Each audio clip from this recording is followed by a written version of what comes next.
সারা বিশ্ব সেটি পর্যবেক্ষণ করছে। এর মধ্যে দিয়ে সরকার তার বিপদ ডেকে আনছে। তার শরীর যখন আগুনে জ্বলতেছিল তখন তিনি স্লোগান দিতেছিলেন, ফিলিস্তিন স্বাধীন হোক। জিয়াউর রহমানের সাথে আপনিও যুদ্ধ করেছেন, আপনার কাছে সে কারণেই আমার আহ্বান থাকবে, আপনি এই ফেসিবাদের সাথে ঐক্যবদ্ধ হবেন না। একটু একটা টুকরা খায়, এরা বেশি খাইতে পারে না। তাহলে এই উপহাস করার অধিকার এই মন্ত্রীদেরকে কে দিয়েছে? এই মেজর হাফিজকে আসলে এখন জামিন না দিয়ে কারাগারে পাঠিয়ে দিল, কারণ কি? আমরা তো সবাই জানি যে আদালত আসলে স্বাধীন না। যে আওয়ামী লীগের বাইরে বড় রাজনৈতিক দল, তার প্রধান প্রতিপক্ষ বিএনপিতে কোনো মুক্তিযোদ্ধা থাকবে না। বিএনপির নেতা তারেক রহমানের সাথে মেজর ইব্রাহিমের ফোন আলাপ ফাঁস, বেরিয়ে আসলো গোপন তথ্য। প্রিয় দর্শক শ্রোতা, ব্যাপারটি নিয়ে তথ্যবহুল আলোচনা করেছেন ডক্টর ফয়জুল হক। মূলত আজকে প্রিয় দর্শক শ্রোতা 6টি ভিডিও নিয়ে আপনাদের সম্মুখে হাজির হয়েছি। এক এক করে সম্পূর্ণ ভিডিওগুলো আপনারা অবশ্যই দেখবেন। সেটি হলো মেজর হাফিজ, সে কিন্তু বিদেশ থেকে এসে আত্মসমর্পণ করেছে, তাকে নাকি জেলে ঢুকিয়ে আওয়ামী লীগে নেওয়ার প্রচেষ্টা করছে সরকার, এমনটাই কিন্তু দাবি করছে বিএনপির নেতাকর্মীরা। অবশেষে বিষয়টি নিয়ে মোস্তফা ফিরোজ কিছু কথা বলেছে এবং কি মেজর হাফিজের সেই জেলখানায় ভিতরে নেওয়া এবং নির্বাচনের সময় মেজর হাফিজের সাথে আওয়ামী লীগের দলের লোকেরা কী কথাবার্তা বলেছিল, অনেক কিছু নিয়েই আলোচনা করেছে কাজী হিমায়তুদ্দিন মিশন। এবং কি প্রিয় দর্শক শ্রোতা, ইসরায়েলের সাথে দোস্তি করেছে প্রধানমন্ত্রী শেখ হাসিনা, দাবি করছে পিনাকি ভট্টাচার্য। আরও দুটি ভিডিও দেখাবো, ভিপি নুরুল হক নূরের একটি বক্তব্য এবং কি শিল্পমন্ত্রী যে বলেছে আপেল, কমলা, আঙুর এগুলো দিয়ে কেন ইফতারি করতে হবে, বড়ই দিয়ে ইফতারি কথা বলেছে। অবশেষে সেই মন্ত্রীকে ধুয়ে দিলেন একটি লাইভ টকশোতে। এই মূলত 6টি ভিডিও নেই আজকে আপনাদের সম্মুখে হাজির হয়েছে। তো চলুন আর কথা না বাড়াই, এক এক করে ভিডিওগুলো দেখিয়ে নিয়ে আসি। সর্বপ্রথম চলুন সেই শিল্পমন্ত্রীকে উদ্দেশ্য করে লাইভ টকশোতে কি বলতেছে চলুন শুনে আসি। একটু একটা টুকরা খায়, এরা বেশি খাইতে পারে না। তাহলে এই উপহাস করার অধিকার এই মন্ত্রীদেরকে কে দিয়েছে? নিজেরা কাজ। আচ্ছা, ধন্যবাদ আপনাকে এবং যারা শুনছেন তাদেরকে শুভেচ্ছা জানাই।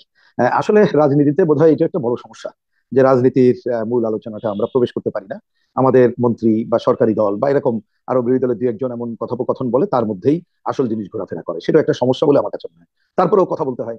আমি আপনার কথাই শুনছিলাম, কারণ আমি বেশ কয়েকদিন একেবারেই ঢাকার বাইরে ছিলাম। ঢাকার বাইরে একেবারেই তৃণমূলে থাকলে অনেক সময় সব মিডিয়ার সবকিছু শোনা হয় না, পুরো বক্তব্য আমিও শুনতে পারিনি এবং এসেও ব্যস্ততার কারণে সব শুনতে পারিনি, কিছুটা আপনার কাছে শুনলাম। আমি প্রথমে একটু অন্য কথা দিয়ে তারপর আপনার কথা আসছি। যে শুনলাম একজন সিনিয়র রাজনীতিক তিনি এর প্রতিবাদ করে কিছু কথা বলেছেন। আমি একটু প্রশ্ন রাখতে চাই, এই যে আপেলের কি বদৌলতে বাইরে বড়ই খাওয়ার পরামর্শ, এটা কি খালি মন্ত্রী দিলেন? আমার দেশের প্রধানমন্ত্রী কি বলে মাংসের পরিবর্তে কাঁঠাল নাকি এ ধরনের এর আগে প্রত্যেকটা সময় পরামর্শ দিয়েছেন না? তো পরামর্শ তো আমরা বহুবার শুনে এসেছি। তা আমি ঠিক জানি না যে উনি যে ল্যাঙ্গুয়েজে বলছেন এটা সবার জন্য প্রযোজ্য, তিনি করতে চান কি করতে চান না এটাই। কিন্তু আমি এটাকে বলতে চাই, এইসব রাজনীতিতে এই কথা পাল্টা কথা বা তথাকথিত কথার মালার মধ্যে রাজনীতিটা সীমাবদ্ধ রাখাও এটা আমাদের রাজনৈতিক সংকটের একটা বড় বিষয়। এবার আমি দ্বিতীয় পার্টে খুব ছোট্ট করে সহজভাবে যেটা বুঝি, আমি ঠিক জানি না যে উনি কোন প্রেক্ষাপটে কোন মিটিং এ এই ধরনের কথা বলেছেন। অনেক সময় একটা মিটিং তার প্রেক্ষাপটে হয়তো বা নানা কথা চল বা সাংবাদিকের উত্তর এক একটা আসে। ডিসিদের মিটিং এ বলেছেন, ডিসিদের মিটিং এ তিনি বলেছেন কেন আপেল খেতে হবে, কেন আমাদের এত চাকচিক্য করতে হবে, আপেলের পরিবর্তে বড় খেজুর খেতে কেন খেতে হবে। ঠিক আছে, যদি ডিসির মিটিং এ বলে থাকেন, আমি জানি না যে ওইখানে আপেল খাওয়ার কি বলে সামনে রোজার মধ্যে ইফতারের মধ্যে যেন আমি বুঝছি আমি বুঝতে পেরেছি, আমি সেটা বলছি না। আমি বলছি যে ওইখানে যদি আপেল থেকে থাকে ওই মিটিং এ, ওইটা আগে নিষিদ্ধ করে উনি এই কথা বলেছে কিনা সেটা কিন্তু দেখার ব্যাপার। আমি জানি না সেটা কি হয়েছে, কিন্তু আমি যেটা যেতে চাই যে পয়েন্টে, যে আমি জানি না হয়তোবা যদি উনি ওই আইডিয়া থেকে বলে থাকেন, আমি কথাটাকে প্রথমে একটা পজিটিভ ধরে আগে তারপর অন্য জায়গায় যাই, ইনসেন্সের জায়গায়, যে বাংলাদেশের যে আর্থিক সংকটের কথা সরকার যতই গুনগান গাক না কেন তারা কিন্তু অস্বীকার করতে পারছে না, একটা বড় আর্থিক সংকট। তো ওনারা কি এটা মিন করছে যে এই ধরনের একটা আর্থিক সংকটের সময় আমরা বিদেশ থেকে ফল সব আমদানি বাদ দিয়ে অন্য কাজ করবো, সুতরাং দেশীয় ফলের বা এই জায়গা করবো, এই ধরনের একটা দৃষ্টিভঙ্গির কথা যদি বলতে হয়, তাহলে তো আমাদের প্রথম প্রশ্ন করতে হয় যে আগে আপনারা নিজেদের জায়গা থেকে এসব নিষিদ্ধ করেছেন কিনা। আমাদের তো বলতে হয় পাচারকৃত টাকা ফেরত এনেছেন কিনা, খেলাফি ঋণ উদ্ধারে আপনারা ব্যবস্থা করেছেন কিনা। সুতরাং এগুলো না করে এই তথাকথিত সবক দেওয়া, এইটা সাধারণ মানুষের সাথে এক ধরনের কি বলবো উপহাস ছাড়া আর কিছু না। স্বরাষ্ট্রমন্ত্রী বলেছে দ্রব্যমূল্য নিয়ন্ত্রণ সরকারের কাছে সবচেয়ে বড় চ্যালেঞ্জ হয়ে গেছে। নিত্যপণ্যের দাম নিয়ন্ত্রণে রাখতে প্রতি মাসে প্রয়োজনে প্রতি সপ্তাহে বাজার মনিটরিং করতে ডিসিদের নির্দেশ দেওয়া হয়েছে। এই বাজার মনিটরিং ডিসিদের নির্দেশে কি আপনি মনে করেন আপেলের বিষয়টা সমাধান হবে? জি না, আমি ওই পার্ট আমি পরে আসছি, আমি যেখানে এটা শেষ করে নেই তারপরে কথা বলি। যেটা বলছিলাম যে তাহলে এই জিনিসগুলো তো সরকার কখনো করছে না, সুতরাং না করে, কারণ আমরা জানি যে রোজার মাস বা অন্য সময়, আমি সাধারণ মানুষের কথা বলছি, বড় লোকের কথা বাদ দেন, ও কথা বলে লাভ নেই। অনেক সময় একটা খেজুর অনেকে মনে করে, আমরা অনেকে পছন্দ নাও করতে পারি, কিন্তু এক একজনের যে বিশ্বাস, এই বিশ্বাসকে তো সালাম করা উচিত। একটা হয়তো খেজুর খাইলেন বা একটা কিছু খাইলেন ওই সময় ফল, তা আপনাকে সারা বছর খেতে পারে না আপেল, হয়তো এই রোজার মাসে একটু। বললাম তো একটু একটা টুকরা খায়, এরা বেশি খাইতে পারে না। তাহলে এই উপহাস করার অধিকার এই মন্ত্রীদেরকে কে দিয়েছে নিজেরা কাজ না করে? সুতরাং সেই প্রশ্ন হচ্ছে বড় প্রশ্ন, এটা হচ্ছে সাধারণ মানুষের সাথে উপহাস ছাড়া কিছু না। এবার আসি এই যে দ্রব্যমূল্য নিয়ন্ত্রণ, এই কথাটা আমি অনেকদিন ধরে বলছি। একটু কল্পনা করুন তো, ধরেন একজন স্বৈরশাসক ক্ষমতায় আছে, জোর করে ক্ষমতা দখল করছে, সে এসে কি বলে যে জিনিসপত্রের দাম বাড়ানো থাকুক? কেউ তো বলে না, সব দ্রব্যমূল্য কমানোর কথা বলে। আর এই কমানোর কথা আমরা অনেকদিন ধরে বলছি, এটা বাস্তবাদ থাকবে যদি পুরো সিস্টেমের পরিবর্তন না করে। সুতরাং আমি এই যে ডিসি সাহেবদেরকে যে অধিকারের দেওয়াটা কথা বলছে, কিচ্ছু না, এগুলো হচ্ছে চোখে ধুলে দেওয়ার জন্য। কারণ যদি সিন্ডিকেট না ভাঙে, যদি উৎপাদক সমবায় ক্রেতা সমবায় না করে, রাষ্ট্রীয় উদ্যোগে দক্ষ এবং দুর্নীতিমুক্ত ভাবে বিকল্প বাজার ব্যবস্থা গড়ে না তোলে, পুরোপুরি রেশনিং ব্যবস্থা খালি চাল ডাল দেওয়া না, এইখানে প্রোটিন সমৃদ্ধ খাবার অন্য দেওয়ার ব্যবস্থা না করে, এই ন্যায্য মূল্যের দোকান চালু না করে, আর সরকারের উপর থেকে নিচ পর্যন্ত 100% কিচ্ছুতা সাধন এবং দুর্নীতিমুক্ত অভিযান যদি না করে, তাহলে এই কথাগুলো বাস্তবাদ কথা, এটার সাথে জনগণের কোনো সম্পর্ক নেই। আমি মনে করি জনগণের উপহাস করা সামিল, এবং বর্তমান যে অর্থনৈতিক সংকটে আছে সরকার, এইটাই তার আরো প্রমাণ। এটা বলতে চাইছে, তার এই কথার মধ্য দিয়ে এইটাই প্রকাশিত হয়ে যায়। এবং এই যে অর্থনৈতিক সংকট, এর দায় এই সরকারকেই গ্রহণ করতে হবে, কারণ দীর্ঘদিন তারা একতরফাভাবে ক্ষমতায় আছে। এই সময় কোনো কিছু ঘটলে তারা একটা কি বলবো, যে যেন একটা ভূত দেখে, পেছনের অন্য শক্তি দেখে। এই শক্তি দেখে কোনো লাভ নেই। জনগণ এগুলো খুব ভালো বোঝে, জারি জুরি সব ফাঁস হয়ে গেছে, এটা জিনিস কিন্তু মানুষ জানে। আমি একটা কথা বলি, শেষ করি। এই যে আপনাকে আমার এই পার্ট, এই যে আমি বললাম যে আমি ঢাকার বাইরে এক নাগাড়ে একটু তুলনামূলকভাবে গ্রাম অঞ্চলে বেশ কিছুদিন পরে সরাসরি অন্য এলাকায় গেলাম, নিজের এলাকার বাইরে। আমি মানুষকে একটা আজকে আর একটা আলোচনা টেলিভিশনে আমি বলে আসছি, সেই কথা একটু রিপিট করি। একটা জায়গায় খুবই গরিব মানুষের সাথে যখন আমরা দেখা করলাম, একেবারে শ্রমজীবী মানুষ, তা জিজ্ঞেস করলাম যে কি খবর টবর। তো খবর আর কি বলবো, আগে একটু বিপদ আপদে পড়লে নেতার কাছে যাইতাম, নেতারা এটা দেখতাম, তো এখন জানতাম না। তো বলে যে যাই মানে যদি যাই বিপদ বাড়ে, এখন নিজেই কোনোভাবে বেঁচে থাকার চেষ্টা করতে হবে। তো এই হচ্ছে মানুষের দুঃসহ জীবনের আসল চেহারা মানুষের কাছে। প্রিয় দর্শক শ্রোতা, শুনলেন আপনারা সেই শিল্পমন্ত্রীকে নিয়ে কি বললেন লাইভ টকশোতে, সেই বড়ই দিয়ে ইফতারির করার ব্যাপারটি নিয়ে।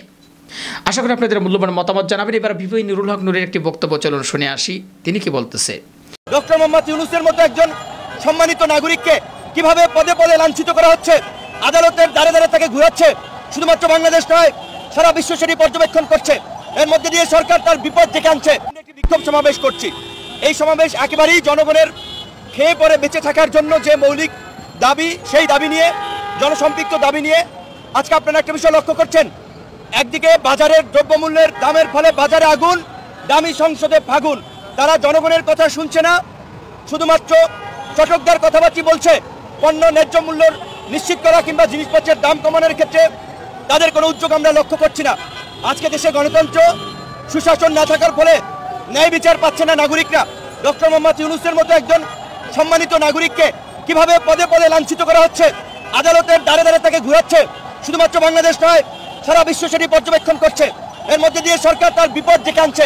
আমরা বলেছিলাম এই 2024 সালে দামি নির্বাচন না করে একটা গণতান্ত্রিক প্রক্রিয়ায় সকলের অংশগ্রহণের একটা নির্বাচন করলে বাংলাদেশ অনেক বিপদ থেকে রক্ষা পেত। সরকার গায়ের জোরে একঘেয়েমি করে একতরফা নির্বাচন করে আরো এই সংকটকে ঘনীভূত করেছে। কাজে এই যে দ্রব্যমূল্যের দাম, আজকে আন্তর্জাতিক বাজারে যে জ্বালানির দাম কমছে, আমাদের দেশে জ্বালানির দাম বাড়ছে কেন? IMF এর লোনের কারণে। লোনের কিস্তি পাওয়ার জন্য সরকার দফায় দফায় বিদ্যুতের দাম বাড়াচ্ছে, গ্যাসের দাম বাড়াচ্ছে। কাজেই জনগণকে যদি বাঁচতে হয়, এই সরকারের বিরুদ্ধে রাস্তায় নামতে হবে, প্রতিবাদ করতে হবে। আপনারা গত কয়েকদিন আগে বেইলি রোডের একটি অগ্নিকাণ্ডের ঘটনা দেখেছেন। বেইলি রোডের অগ্নিকাণ্ডের পরে সব মহলে উদ্বেগ উৎকণ্ঠা তৈরি হয়েছে। আমরা একজন সংসদ সদস্য, সাবেক মন্ত্রী, তার মুখ থেকে শুনেছি তিনি গৃহায়ন ও গণপূর্ত মন্ত্রী থাকা অবস্থায় 1300 ঝুঁকিপূর্ণ ভবন চিহ্নিত করেছিলেন। একটা ভবনও ভাঙা যায়নি, ব্যবস্থা নেওয়া যায়নি। কারণ একটাই, আপনার FBCCI বলেন, সবজির বাজার বলেন, মাছের বাজার বলেন, সর্বোচ্চ একটা সিন্ডিকেট। এই সিন্ডিকেটের হাতে সরকার জিম্মি, যে কারণে কারো বিরুদ্ধে পদক্ষেপ নিতে পারছে না। আজকে পুরো ঢাকাই একটা মৃত্যুপুরীর নগরীতে পরিণত হচ্ছে। আপনারা শুনেছেন গতকালকে ফায়ার সার্ভিস এবং সিভিল ডিফেন্স অধিদপ্তরের পক্ষ থেকে বলা হচ্ছে 2600 ভবন ঝুঁকিপূর্ণ। এই যে ভবনগুলো ঝুঁকিপূর্ণ, কেন ব্যবস্থা নেওয়া হচ্ছে না? অথচ যখন আগুন লাগবে, মানুষ মরবে, শোক ঘোষণা করা হবে, পত্রপত্রিকায় লেখা হবে, কিন্তু জীবন তো আর ফিরে পাওয়া যাবে না। কাজেই সরকারের প্রতি আমরা আহ্বান জানাবো, ঢাকার প্রতিটি বিল্ডিংয়ে আপনার রাজুক থেকে শুরু করে ফায়ার সার্ভিসের আপনার সেফটি, তাদের নিরাপত্তার বিষয়গুলো তারা সঠিকভাবে মানছে কিনা, বিল্ডিং কোড মানছে কিনা, সেই বিষয়গুলো তদারকি করে মানুষের জীবনকে নিরাপত্তা দিন, জিনিসপত্রের দাম কমিয়ে জনজীবনে স্বস্তি আনুন। শুনলেন ভিপি নুরুল হক নূরের বক্তব্য। আপনাদের মূল্যবান মতামত জানাবেন। 6টি ভিডিওর ভিতর থেকে 2টি ভিডিও আপনাদের সাথে শেয়ার করলাম। এবার 3 নম্বর ভিডিও ফুটেজ আপনাদের সাথে শেয়ার করব। সেটি হলো পিনাকি ভট্টাচার্যের একটি ভিডিও। সেটি হলো তিনি বলতেছে ইসরায়েলের সাথে দোস্তি করেছে শেখ হাসিনা। আসলে কেন তিনি কথাটি বললেন আমি হয়তো তার বক্তব্যটি শুনলে আপনারা সেটা জানতে পারবেন বা বুঝতে পারবেন। তো চলুন সে ভিডিওটিও দেখে আসি। গত 7ই অক্টোবর গাজায় শুরু হওয়া ইসরায়েলের বর্বর আক্রমণ শুরু হওয়ার পর কমপক্ষে এখন পর্যন্ত ইসরায়েলি বাহিনীর হাতে প্রাণ দেওয়া মানুষের সংখ্যা দাঁড়াইছে 30,035 জন, যার মধ্যে 13,230 জনই ছিল অবশ শিশু, 8,860 জন মহিলা। ইসরায়েলের হায়নাদের হাতে প্রাণ হারানো 30,035 জনের মধ্যে 22,090 জনই হইল শুধু নিষ্পাপ শিশু আর মহিলা। এইদিকে বিনা অন্যায় প্রাণ হারানো বাকি মানুষগুলো তো আছেই, আর এই আগ্রাসনে গুরুতর আহত মানুষের সংখ্যা 70,457 জন। এই বর্বর আক্রমণের ঘটনা সারা দুনিয়ায় বিশাল প্রতিক্রিয়া তৈরি করছে। প্রথমে বোমা মেরে মারছে, তারপরে ক্ষুধায় মারছে। আপনি দেখেন এই বাচ্চা মেয়েটা কি অবস্থা, ক্ষুধায় শুকায় কিভাবে মারা গেছে মেয়েটা। ক্ষুধার তো ফিলিস্তিনিরা খাদ্যের জন্য হাহাকার করতেছে। بابا الجنة بابا مستشفى ايش قولي له اشتقت للخبز الابيض اشتقت لكل شيء الله يسلمك قول يا عمي قول يا عمي سمعت طالعين طالعين الصبح لا هاتوا خبز كمان هاتوا خبز كمان كيف الوضع والله وضعك مجاعة ايش مالك مجاعة والله بيقدروا الجواز من ناس كثير بلح قديش المكان متخيلين يا جماعة تبكي عشان خبز لها أكثر من شهرين ما أكلتش خبز. متخيلين لوين وصلنا؟ كل العالم اللي قاعد بيتفرج خبز، مش قادرين نودي للشمال خبز، والله حرام.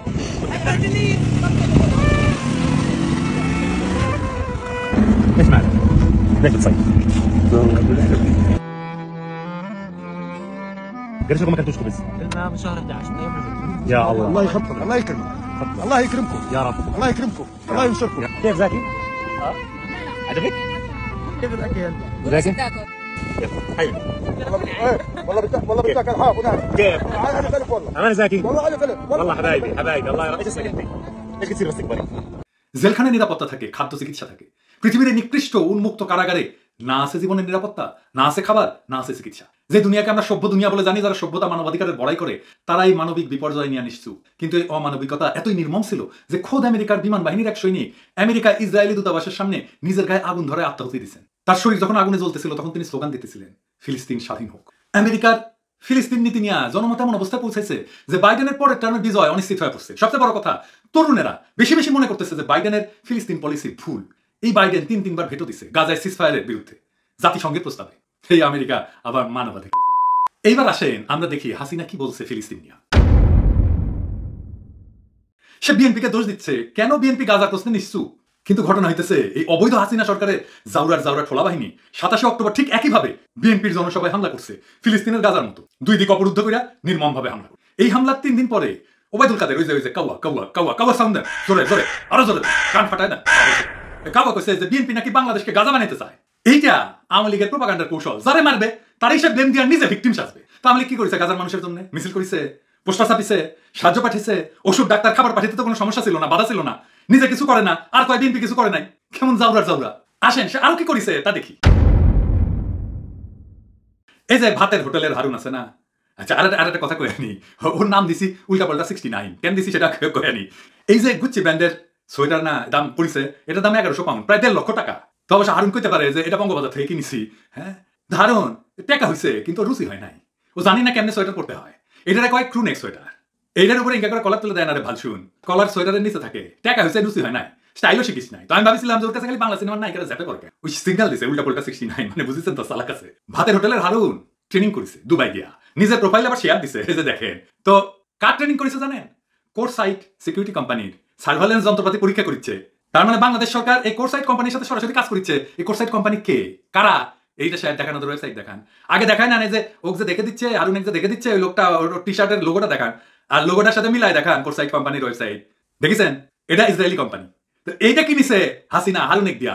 এই যুদ্ধেও, এই যে গাজার যে যুদ্ধ, এই যুদ্ধেও কোরসাইটের এই টেকনোলজি ইউজ করছে ইসরায়েল, যেটা হারুন শিখিচ্ছে। দেখেন ও ক্ষমতায় থাকার জন্য যে কোনো কিছু করতে পারে। ওরা ইসরায়েলের ইয়ার দোস্ত, ইসরায়েলের সাথে ব্যবসা করে। ইসরায়েলের সাথে তো ব্যবসা করার কথা না, বাংলাদেশের তো পক্ষে তো ইসরায়েলের কাছ থেকে কোনো কিছু কেনাই সম্ভব না।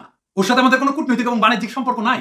তার মানে এই হাসিনা ইসরায়েলকে টাকা দিচ্ছে, যেই টাকা দিয়া ইসরায়েল অস্ত্র কিনিচ্ছে, আর সেই অস্ত্র দিয়া গাজায় বোমা ফেলিচ্ছে। হাসিনার হাতে গাজার রক্ত লেগে আছে ফিলিস্তিনিদের রক্ত। এই দলটা তো আমি কইছি জাউরা জাউরা, এটা শয়তানের আখড়া, এগুলো যাই না, এদের দলের রাজনীতি করে মানুষ। এবং আওয়ামী লীগ যারা করিচ্ছেন আপনারা মনে রাখেন, গাজার প্রত্যেকটা নিহত শিশু, মহিলার রক্ত আপনাদের হাতে লেগে আছে। ওর লগে পদে পদে ইসরায়েলের পিরিত আর কয় বিএনপি গাজা নিয়ে কিছু কয় না। তুই কেমনি ইসরায়েলের পণ্য কিনিস? ইসরায়েলের সাথে তো আমাদের কোনো বাণিজ্যিক যোগাযোগই নাই। এবার বুঝেছেন কেন বাংলাদেশ আর একটা ফিলিস্তিন হয়ে উঠতেছে, কেন হারুন আর ঠোলা বাহিনী আমাদের সাথে ইসরায়েলি সেনারা যেমন করে গাজা ফিলিস্তিনিদের সাথে আচরণ করে ঠিক তেমন আচরণ করে। কেন করে? কারণ ওদের কাছ থেকে ট্রেনিং পেয়েছে। তো তারপরে আমাদেরকে গাজা নিয়ে অভিযুক্ত করে সে মনোযোগ ঘুরে দেয়। ওই যে কইছি না ডিফ্লেকশন কেন করে সেটা আসেছি। হাসিনারে কে বসেছে? ইন্ডিয়া বসেছে। ইন্ডিয়ার যে ইসরায়েল পলিসি সেটারে হাসিনার অনুসরণ করতে হবে, না করে উপায় নাই তার। তাহলে ইন্ডিয়ার ইসরায়েল পজিশন কি? জাতিসংঘে যে গাজার মানবিক সাহায্যের প্রস্তাব ছিল সেটা ভোট দানে বিরত থাকিছে ইন্ডিয়া। তার মানে গাজায় অব্যাহত বোমা বর্ষণের পক্ষে আর গাজার মানুষদের ক্ষুধায় মইরা ফেলার পক্ষে দাঁড়াইছে সে। শুধু তাই না, ইন্ডিয়ানরা আগে ইসরায়েলি সেনাদের সাথে যুদ্ধ করছে। এই যে দেখেন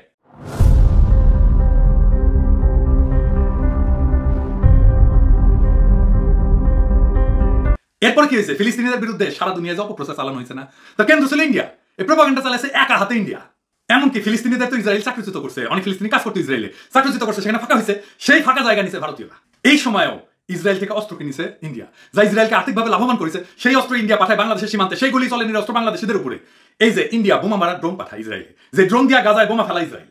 তবে মোদির এই হিন্দুত্ববাদী প্রপাগান্ডা আর ইসরায়েল সমর্থনের পরেও ভারতবাসীর উপরে আমাদের সব আস্থা শেষ হয়ে যায় নাই। কারণ এই যে দেখেন কলকাতার মুসলমানরা ইহুদিদের সিনাগোগে নিরাপত্তা দিতেছে। এর কারণ পশ্চিমবঙ্গ এখনো হিন্দুত্ববাদীদের কবজায় যায় নাই। আমাদের অভিনন্দন কলকাতার নাগরিকদের এই অভূতপূর্ব উদাহরণ সৃষ্টি করার জন্য। এই যে প্রিয় দর্শক শ্রোতা, চতুর্থ নম্বরে যে ভিডিওটি আপনাদের সাথে শেয়ার করবো সেটি হলো মেজর হাফিজ যে বিদেশ থেকে বাংলাদেশে এসে আত্মসমর্পণ করেছে তার ব্যাপারটি নিয়ে এবং গোপন কিছু কথা তুলে ধরেছে কাজী হিমায়তুদ্দিন মিশন। হয়তো তার বক্তব্যটি শুনলেই সেগুলো আপনারা বিস্তারিত জানতে পারবে। তো চলুন শুনে আসি। দর্শক, আপনারা ইতিমধ্যে জেনে গেছেন যে আত্মসমর্পণের পর মেজর হাফিজ, বিএনপির জ্যেষ্ঠ নেতা ভাইস চেয়ারম্যান মেজর হাফিজ, যিনি শহীদ জিয়ার সঙ্গে যুদ্ধ করেছেন একসঙ্গে, তিনি আত্মসমর্পণের পর তাকে কারাগারে নেওয়া হয়েছে না, ছবি দেখতে পাচ্ছি, তাকে হুইল চেয়ারে করে কারাগারে নেওয়া হচ্ছে। 12 বছর আগের একটা মামলা, গুলশান থানার নাশকতার মামলায় এই বিএনপির ভাইস চেয়ারম্যান মেজর হাফিজকে, যিনি একজন বীর বিক্রম, তাকে কারাগারে পাঠানো হয়েছে। এবং এই আজকে রাজেশ চৌধুরীর আদালতে আত্মসমর্পণ করে জামিনের আবেদন করলে আপিলের শর্তে জামিন আবেদন করেন। আদালত সেই আবেদন নামঞ্জুর করে তাকে কারাগারে পাঠায়। এই সময় তার সমর্থকদের সঙ্গে পুলিশের দস্তাদস্তি হয়। তো এই হচ্ছে কি অবস্থা দর্শক। এই মেজর হাফিজকে নির্বাচনের আগে 12ই ডিসেম্বর তিনি চিকিৎসার জন্য বিদেশ যেতে চাইলে তাকে বাধা দেওয়া হয়। পরে তিনি সরকারের সঙ্গে বিভিন্ন কথাবার্তা বলার পরে তাকে ভারত যেতে অনুমতি দেওয়া হয় চিকিৎসার জন্য। তারপর তিনি নির্বাচনের পরে তিনি ভারত থেকে ফিরে আসেন এবং ফিরে এসে তিনি আজকে আত্মসমর্পণ করেন। এবং দর্শক, তাহলে কথা হচ্ছে যে এই মেজর হাফিজকে আসলে এখন জামিন না দিয়ে কারাগারে পাঠিয়ে দিল, কারণ কি? আমরা তো সবাই জানি যে আদালত আসলে স্বাধীন না, আদালত চলে শেখ হাসিনার কথায়। তাহলে শেখ হাসিনা যেখানে বিএনপির বড় বড় নেতাদেরকে ছেড়ে দিচ্ছেন, সেখানে কেন এই মেজর হাফিজকে শেখ হাসিনা কারাগারে পাঠালেন? এর কারণ হচ্ছে শেখ হাসিনা মনে করতেছেন যে মেজর হাফিজ বেইমানি করেছে। আমার সময় বেশি একটু সংক্ষেপে বলতেছি। আপনারা জানেন যে নির্বাচন কমিশন যখন নতুন দলগুলোকে নিবন্ধনের জন্য আহ্বান জানালো, তখন গণ অধিকার পরিষদ, এবি পার্টি, তাদের কাগজপত্র এত সঠিকভাবে সুনিপুণভাবে থাকা সত্ত্বেও কিন্তু তাদেরকে নিবন্ধন দেওয়া হয় নাই। গোয়েন্দা সংস্থার পরামর্শে নিবন্ধন দেওয়া হলো তৃণমূল বিএনপিকে, বিএনএমকে এবং বিএসএফকে। এবং এই তিনটে দলকে বিএনপির বিকল্প হিসেবে দাঁড় করানোর জন্য রাষ্ট্র কোটি কোটি টাকা খরচ করলো। এখন তৃণমূল বিএনপি আদালতের রায় দিল যে তৃণমূল বিএনপিকে নিবন্ধন দিতে হবে, দিয়ে দিল। কিন্তু জুনায়েদ সাকির গণসংহতি আন্দোলনকে কিন্তু আদালত রায় দিয়েছিল নিবন্ধন দেওয়ার জন্য, কিন্তু এখনো নির্বাচন কমিশন নিবন্ধন দেয়নি। এখন তিনটা দল, Trinamool BNP, BNM, BSF. Trinamool বিএনপিতে শমশের মোবিন চৌধুরী, তারপরে তৈমুর আলম খন্দকারকে পেয়ে গিয়েছে। আর সুপ্রিম পার্টিটা মূলত মাইজ ভান্ডারী সম্প্রদায়ের, তারা আসলে ওই যে তরিকত ফেডারেশনের যে নজিবুল বসর মাইজ ভান্ডারী, ওনার আসলে দিন দিন জনপ্রিয়তা কমে যাওয়া, ওনার লাগামহীন কথাবার্তা, মাঝে মধ্যে উনি খেপে গিয়ে আওয়ামী লীগের বিরুদ্ধে অনেক কথা বলেন। উনি এক সময় বললেন যে আমার কারণে জামাত নেতাদের ফাঁসি হয়েছে, সুতরাং আমাকে অবমূল্যায়ন করলে আওয়ামী লীগের খবর আছে, এরকম বলেছেন তিনি। তো এই কারণে শেখ হাসিনা মনে করেছেন যে তো বিকল্প একটা দল সুপ্রিম পার্টি, এই নজিবুল বসর মাইজ ভান্ডারীর ভাই সম্ভবত সাইফুল মাইজ ভান্ডারী, তাকে দিয়ে খোলাচ্ছে, বাকি থাকে বিএনএম। তো এই বিএনএম এর যেই পার্টিটা, এটা আসলে শেখ হাসিনা চিন্তা করেছে যে এটার চেয়ারম্যান হবে মেজর হাফিজ, সেক্রেটারি হবে শাহ মোহাম্মদ আবু জাফর। এই শাহ মোহাম্মদ আবু জাফর একসময় বিএনপি করতো, তারপরে তিনি বিএনপি ত্যাগ করে এখন এই বিএনএম এ যোগ দিয়েছেন। পরে আমার মনে হয় খুব সম্ভবত যে গোয়েন্দা সংস্থার সঙ্গে মেজর হাফিজ সাহেবের একটা কথাবার্তা হয়ে গিয়েছে। এবং আমরা গতকালকে দেখেছি যে তারেক রহমানের সঙ্গে মেজর ইব্রাহিমের একটা অডিও বার্তা, সেখানে এই মেজর ইব্রাহিম বা জেনারেল ইব্রাহিম উনি বলেছেন যে ওনাকে 12 কোটি টাকা দেওয়া হয়েছে এই নির্বাচনে যাওয়ার জন্য। এখন এই কল্যাণ পার্টির ইব্রাহিমকে যদি 12 কোটি টাকার অফার দেওয়া হয়, তাহলে মেজর হাফিজ সাহেবকে নিশ্চয়ই 20 কোটি টাকার অফার দেওয়া হয়েছিল। কারণ মেজর হাফিজ তিনি অনেক বড় নেতা, তিনি সাবেক মন্ত্রী ছিলেন, তিনি বিএনপির একজন কেন্দ্রীয় নেতা। সুতরাং আমার মনে হয় যে গোয়েন্দা সংস্থার সঙ্গে ওটা কন্ট্যাক্ট হয়েছিল যে আপনাকে প্রায় 20 কোটি 30 কোটি টাকা দেওয়া হবে, অনেক কিছু দেওয়া হবে, আপনি নির্বাচনে অংশগ্রহণ করেন। পরে হয়তোবা আমার অনুমান যে যেভাবে তারেক রহমান ফোন করে মেজর ইব্রাহিমকে অনুরোধ করেছিলেন কিন্তু ইব্রাহিম সে অনুরোধে সাড়া দেননি, ঠিক একইভাবে হয়তো তারেক রহমানও এই মেজর হাফিজ সাহেবকে ফোন করে রিকোয়েস্ট করেছিলেন যাতে নির্বাচনে অংশগ্রহণ না করে। এবং এই কারণেই নির্বাচনের আগে ভাগেই মেজর হাফিজ তিনিও চিন্তা করলেন যে না, আমি বেইমান হতে চাই না। এই কারণে তিনি বিদেশ চলে গেলেন। প্রথমে বাধা দেওয়া হলেও পরে সরকারকে হয়তো বলেছেন যে আমি খুব শীঘ্রই ফিরে আসবো, কিন্তু উনি আর আসেননি। উনি নির্বাচনের পরে আসলেন, আসার পরে এখন আত্মসমর্পণ করলেন। এখন শেখ হাসিনার কথা হলো যে এত আশা ভরসা দিয়ে এত কিছু ছিল যে একটা দল করলাম তোমার জন্য বিএনএম, তুমি থাকবা চেয়ারম্যান, তারপরে সেক্রেটারি থাকবে শাহ মোহাম্মদ আবু জাফর, এখন তুমি আসলা না, পরে আমাকে বাধ্য হয়ে শাহ মোহাম্মদ আবু জাফরকে চেয়ারম্যান করতে হলো। এবং দর্শক, বিএনপিকে ভাঙার জন্য শেখ হাসিনার বিশাল পরিকল্পনা, বিশাল বাজেট, শত শত কোটি টাকা। শেখ হাসিনা নির্বাচন জিতেছে 5% ভোট পেয়ে, সেও জানে, মুখে মুখে বলে যে নির্বাচন ভালো হয়েছে, নির্বাচন ওই, কিন্তু মনে মনে তো জানে যেটা কোনো নির্বাচনই না। এবং বিএনপিকে ভেঙে তছনছ করার যে মহান পরিকল্পনাটা শেখ হাসিনা ছিল, এটা আসলে বাস্তবায়ন হয়নি। এবং এই বাস্তবায়ন না হওয়ার পিছনে সকল রাগ গিয়ে পড়েছে এখন মেজর হাফিজের উপরে। এই কারণে হাফিজ সাহেবকে কারাগারে পাঠিয়ে দিয়েছে। তো আমরাও দেখি কারাগারে কদিন থাকে, হয়তো কিছুদিন থাকবে। হাসিনা চাই একটু কষ্ট করুক কারাগারে, তারপর যখন হাসিনার মন ভালো হয়ে যাবে যে আচ্ছা অনেক কষ্ট করেছে এবার ছেড়ে দাও, তারপর তো ছেড়ে দেওয়া হবে। প্রিয় দর্শক শ্রোতা, 4টি ভিডিও আপনাদের সাথে শেয়ার করলাম, আর 2টি ভিডিও আপনাদের সাথে শেয়ার করব। তো মাঝখানে একটা কথা বলে নিচ্ছি, সেটি হলো যারা এখন পর্যন্ত আমাদের নাসির ইসলামিক মিডিয়া সেন্টার চ্যানেলটি সাবস্ক্রাইব করেনি, প্রতিনিয়ত সকল প্রকার নিত্য নতুন আপডেট পেতে আমাদের চ্যানেলটি সাবস্ক্রাইব করে দেবেন। যারা করেছেন তাদেরকে ধন্যবাদ। চলুন প্রিয় দর্শক শ্রোতা, মেজর হাফিজকে জেলখানায় নেওয়া হয়েছে এবং তাকে নাকি আওয়ামী লীগে যোগ দেওয়ার জন্য পায়তারা করা হচ্ছে, এরকম একটা নিউজ নিয়ে আলোচনা করেছে মোস্তফা ফিরোজ। চলুন 5 নম্বর ভিডিওটিও দেখে আসি। আসসালামু আলাইকুম সুপ্রিয় দর্শক, একটা গুরুত্বপূর্ণ খবর। মেজর হাফিজকে সরকারি দলে যোগ দেওয়ার একটা ছলনা সৃষ্টি করা হচ্ছে। এই অভিযোগটা করেছেন বিএনপির স্থায়ী কমিটির সদস্য ডক্টর আব্দুল মঈন খান। কেন মেজর হাফিজ টার্গেট? এর একটা প্রেক্ষাপট আছে। নিশ্চয়ই আপনাদের মনে আছে, নির্বাচনের আগে মেজর হাফিজের ভিন্ন একটা রাজনৈতিক দলে যোগ দেওয়ার কথা ছিল। মেজর হাফিজ আপনারা জানেন যে তিনি একজন বীর বিক্রম মুক্তিযোদ্ধা। তো মুক্তিযোদ্ধা কেউ বিএনপিতে থাকবে, এটা কেন জানি সরকারের পক্ষে একটু মেনে নিতে কষ্ট হয়। কেননা বিএনপিকে যত বেশি জামাত বিএনপি বলা হবে তত মানে সরকারের জন্য রাজনৈতিকভাবে সুবিধা, বা তারা মনে করে একটা রাজনৈতিক জয় যে আওয়ামী লীগের বাইরে বড় রাজনৈতিক দল, তার প্রধান প্রতিপক্ষ বিএনপিতে কোনো মুক্তিযোদ্ধা থাকবে না। খেয়াল করবেন, গত নির্বাচনে সরকারি দলেরই সৃষ্ট বা সরকারের সৃষ্ট অনেকগুলো যে কিংস পার্টি, তাদের কিন্তু কেউ নির্বাচিত হননি, কেননা তাদের গায়ে মুক্তিযোদ্ধা নাম নেই। কিন্তু কল্যাণ পার্টির চেয়ারম্যান, মনে আছে নিশ্চয়ই, জেনারেল ইব্রাহিম, তিনি যেহেতু বীর প্রতীক বা বীর বিক্রম, তার প্রতি একটা বিশেষ নজর ছিল এবং তিনি এমন একটা আসন থেকে জিতে এসছেন যেখানে কল্যাণ পার্টির কোনো নাম নিশানা নেই, এবং সেখানে আওয়ামী লীগও যে তাকে নির্বাচিত করার ব্যাপারে ঐক্যবদ্ধ ছিল তাও না। একমাত্র ব্যক্তি তিনি জিতে এসছেন। অথচ তৈমুর আলম খন্দকার বলি বা শমশের মবিন চৌধুরী, তিনিও অবশ্য মুক্তিযোদ্ধা, তাকেও কিন্তু পাত্তা দেওয়া হয়নি। অবশ্য তারা বলা হয় যে তারা হচ্ছে অ্যাসাইনমেন্ট ফেল করেছে। কেন?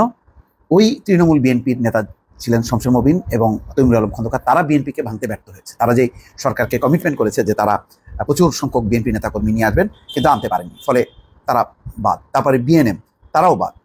সেখানেও মুক্তিযোদ্ধার তেমন নাম করা কোনো মুক্তিযোদ্ধা আছে বলে আমার জানা নেই। আর বিএসপি তো মাইজ ভান্ডারির একটা দল, সুতরাং তারাও বাদ। ফলে কেউ মানে বিএনপিকে আর ভাঙতে পারেনি। কিন্তু এই যেখানে কেউ জিততে পারেনি, সেখান থেকে কিন্তু আবার ইব্রাহিম, জেনারেল ইব্রাহিম বের হয়ে আসছেন কল্যাণ পার্টি চেয়ারম্যান, যার আসলে জেতার মতন কোনো অবস্থা নেই। তো এখন এর পাশাপাশি টার্গেট ছিল যে মেজর হাফিজ যাতে বিএনএমে যোগ দেন এবং তিনি যাতে ওই দলটাকে সংগঠিত করেন, তাহলে অনেক বিএনপি নেতাকর্মী সেখানে যাবে বলে এমন একটা ধারণা তৈরি হয়েছিল। কিন্তু সেই ধারণাটা প্রতিষ্ঠিত হতে দেননি মেজর হাফিজ, এবং তারপরে তিনি চিকিৎসার জন্য নির্বাচনের আগে ভারতে যাওয়ার চেষ্টা করলেন, বিমানবন্দরে আটকে দেওয়া হলো, হাইকোর্টের অর্ডার নিয়ে তিনি পরে গেলেন। এখন আবার তিনি আসার পর এর মধ্যে তার দণ্ড হয় নাশকতার মামলায়, এবং সেই দণ্ডের কারণে গতকালকে তিনি ফেরার পর এয়ারপোর্ট থেকে সরাসরি তিনি আদালতে যান এবং আত্মসমর্পণ করেন এবং তাকে কারাগারে পাঠিয়ে দেওয়া হয়। এই পর্যায়ে মঈন খান এখন বলছেন যে এটা একটা ছলনা, অর্থাৎ তার যে কোনো মুহূর্তে আবার জামিনও হবে, জামিনে তিনি যদি বের হয়ে আসেন, তিনি যদি আপিল করেন, তাহলে হয়তো দণ্ড মকুফ হবে। ফলে এরকম একটা চাপ তৈরি হয়ে আছে বলে সন্দেহ করছেন মঈন খান, এবং এটা করার মতন যথেষ্ট পরিমাণ কারণও আছে অতীতের নানা ঘটনার কারণে। সেই কারণেই মঈন খান বলছেন যে মেজর হাফিজকে সরকারি দলে যোগ দেওয়ানো হচ্ছে, যেমন যোগ দেওয়ানো হয়েছে শাহজাহান ওমরকে। শাহজাহান ওমর সরাসরি, যেহেতু তিনি একজন বীর বিক্রম ছিলেন শাহজাহান ওমর, সুতরাং তিনি কিন্তু বিএনএম বা তৃণমূল বিএনপি কোথাও জয়েন না করে তিনি সরাসরি আওয়ামী লীগে জয়েন করেন। অথচ তার বিরুদ্ধেও কিন্তু নাশকতার মামলা ছিল, যেই মামলাগুলোতে 3.5 মাস জেল খাটলেন মির্জা ফখরুল ইসলাম আলমগীর, মির্জা আব্বাস, আমির খসরু মাহমুদ চৌধুরী সহ অন্যরা। তো তো এখন সাজানো মোড়কে নির্বাচনের আগে দলে আনা গেছে। এখন যদি মেজর হাফিজকে এইভাবে যদি একটি পরিস্থিতি তৈরি করে যদি দলে আনা যায়, তাহলে এটা সরকারি দল লাভবান হবে এবং বিএনপি মানসিকভাবে দুর্বল হবে। হয়তো সেই কারণেই একটি মানে একটা আলোচনা বা ভেতরে ভেতরে নানা রকম সমঝোতা হতে পারে, যেটা মঈন খান সন্দেহ করছেন। প্রিয় দর্শক শ্রোতা, শুনলেন মোস্তফা ফিরোজের কথা, দেখলেন ভিডিওটি। অবশ্যই আপনাদের মতামত জানাতে ভুলবেন না। আমরা প্রায় ভিডিওর লাস্ট মুহূর্তে চলে এসেছি। 6টি ভিডিওর ভিতরে অলরেডি 5টি ভিডিও শেষ। এবার আমরা তারেক রহমানের সাথে জেনারেল ইব্রাহিমের ফোন আলাপ ফাঁস হয়েছে, এই ব্যাপারটি নিয়ে মুখ খুলেছে ডক্টর ফয়জুল হক। কি ফোনে আলাপ হয়েছে সেটি বিস্তারিত জানতে পারবেন এই ভিডিওটির মাধ্যমে বা কথাগুলো শুনলেই। তো চলুন সর্বশেষ ডক্টর ফয়জুল হক সাহেবের বক্তব্যটি শুনে আসি। দেশনায়ক জনাব তারেক রহমানের সাথে বিতর্কিত সেই জেনারেল ইব্রাহিমের একটি ফোন কল ইতিমধ্যেই ভাইরাল হয়েছে। আপনারা জানেন যে ফোন কলের মধ্যে দেশনায়ক জনাব তারেক রহমান এবং জেনারেল ইব্রাহিম সাহেবের কি কথোপকথন হয়েছে। ইতিমধ্যে যারা সেই কথোপকথন সম্পূর্ণভাবে শুনতে পেয়েছেন তারা দেখেছেন যে জেনারেল ইব্রাহিম সাহেব সরকারের কাছে কি কারণে তিনি সেখানে কুর্নিশ করেছেন এবং ফেসিবাদী শেখ হাসিনার নেতৃত্ব মেনে নিয়ে তিনি নির্বাচনে গিয়েছেন সেটা যেমন স্পষ্ট হয়েছে, পাশাপাশি দেশনায়ক জনাব তারেক রহমানের যে রাজনৈতিক প্রজ্ঞা, আদর্শ, চিন্তা, জনগণের জন্য তার যে চিন্তা, আন্দোলন নিয়ে তার যে চিন্তা এবং দেশ নিয়ে যে তার কন্ট্রিবিউশন এবং স্যাক্রিফাইস তিনি যে করছেন সেটা স্পষ্ট হয়েছে এই অডিওর মধ্য থেকে।